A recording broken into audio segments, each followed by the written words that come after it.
As we near the end of this two-day conference celebrating the rich 40-year history of the Orange Book, let's do a quick recap of our journey together.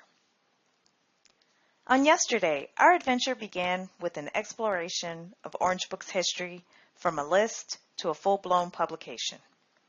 Then, our itinerary took us through the pages of the Orange Book, examining the essence of its content, such as drug product listings, reference standards, reference listed drugs, and the like.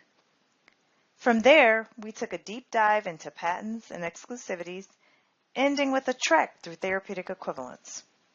As we complete our odyssey here today, the natural next question is, so what's next for the Orange Book publication? Let's explore and see what we can find out. So you may remember this slide from my opening presentation when this conference began. Now that we've explored both the present and the past, we're going to take a look at Orange Book's future. And as we look forward, we want to ensure that the Orange Book continues to support the FDA's priority of promoting the efficient development and approval of generic drug products and fostering competition in the marketplace.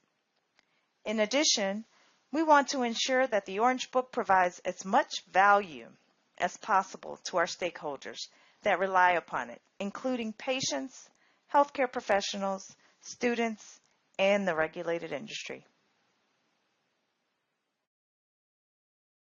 So to that end, back in June, the FDA opened 2 public dockets seeking stakeholder feedback. So one docket, which requested general comments on the Orange Book publication, including questions like, who's the common user of the Orange Book? Questions on format of the Orange Book and how to make that more useful, and general questions on the usefulness of the TE codes.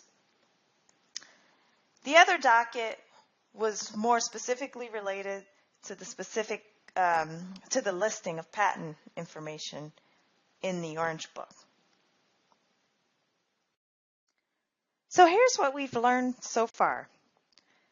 Based on docket comments, we learned that some of the common reasons that people use the Orange Book are for substitution-related decisions, to search for specific drug products information, including for marketing status, therapeutic equivalence, or the substitutability of approved drug products, patent information, exclusivity information. We also learned that people use the Orange Book in consideration of purchasing and inventory needs for pharmacies. And other reasons people cited for using the Orange Book were for educational needs in terms of understanding the landscape of approved drug products for a particular active ingredient.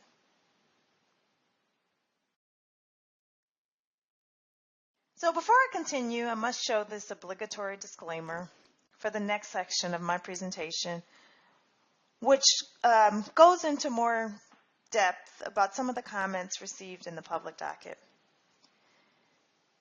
So I'd also like to note the discussion of docket comments in my presentation does not indicate the FDA's agreement with those comments, nor the intention by the FDA to adopt the provided suggestions.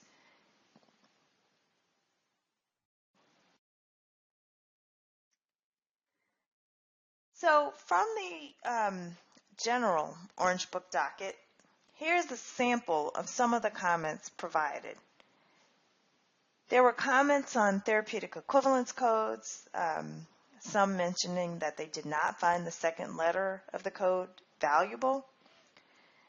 There were other comments regarding enhancing the therapeutic equivalence code evaluations for 505(b)(2)s, adding TE codes to OTC products, including manufacturing quality as a part of the evaluation of TE code recommendations, and including all medications approved since the establishment of the Federal Food, Drug, and Cosmetic Act in the Orange Book, and not just the medications marketed since the initial publication of the Orange Book, as is currently done today. We also received suggestions that the paper and PDF versions of the Orange Book should reflect the same information. Additionally, products approved under a suitability petition should be clearly identified in the Orange Book.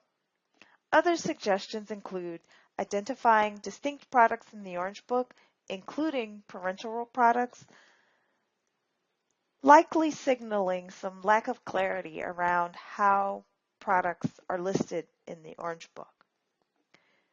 Additional suggestions including differentiating between discontinued and withdrawn applications and creating a separate section for drug product approvals that include digital applications.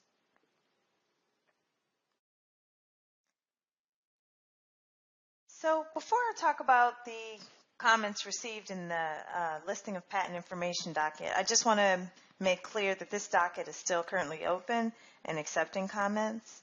With that, I want to talk about some of the sample comments that we've received thus far. So some of the comment suggestions include limiting the time in which late-listed patents could be included in the Orange Book. FDA should continue to play a ministerial role with respect to patent listings and not make any sort of judgments on the listing of patents. The FDA should convene public meetings or workshops to discuss patent listings with stakeholders. So the FDA should make clearer the rules for listing patents claiming drug-device combinations. The FDA should limit scenarios in which patents for digital applications can be included in the Orange Book. And then we heard suggestions about the FDA should accept REMS-related patents for listing in the Orange Book, but we also heard suggestions commenting on why the FDA should not accept REMS-related patents for listed in the Orange Book. So, arguments for both sides. So while we're still awaiting next steps on FDA's actions from the public docket, here are some enhancements that are likely to be implemented in the near term. So for our ever-popular Orange Book website, we're considering adding more detailed method of use information, enhancing some of the search capabilities and filters, and potentially adding reference-listed drug information to ANDA listings. And then for our Orange Book publication, we're considering ways of making the preface to the Orange Book more useful and the information in the preface more easy to read and accessible. And in general, we're considering how to better modernize the format and the display of the Orange Book publication. And then finally, with respect to transparency, we're also considering additional Orange Book related maps or guidances to ensure that we continue to clearly communicate to industry. So in summary, stakeholders referred to the Orange Book for a wide range of information. The FDA is interested in information or features that could be incorporated in the Orange Book to increase its usefulness. The feedback we receive from our public dockets will be utilized as we consider how to further enhance the Orange Book publication. Thank you very much for your time and attention for this conference. I sincerely hope you have found the information presented over the last few days useful. As we conclude, I'd like to answer this final question. What is the future of the Orange Book? The future of the Orange Book is very bright.